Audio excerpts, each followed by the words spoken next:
Video rekaman CCTV yang menunjukkan seorang perawat di Kabupaten Garut, Jawa Barat dianiaya keluarga pasien. Peristiwa penganiayaan terhadap tenaga kesehatan tersebut terjadi di Puskesmas Pamengpek, Kecamatan Pamengpek, Kabupaten Garut.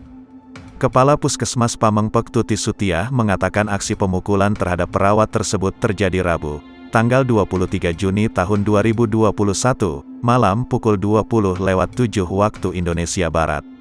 Berdasarkan rekaman CCTV yang beredar, terlihat seorang perawat berhazmat hendak menuntun pasien menuju ranjang pemeriksaan.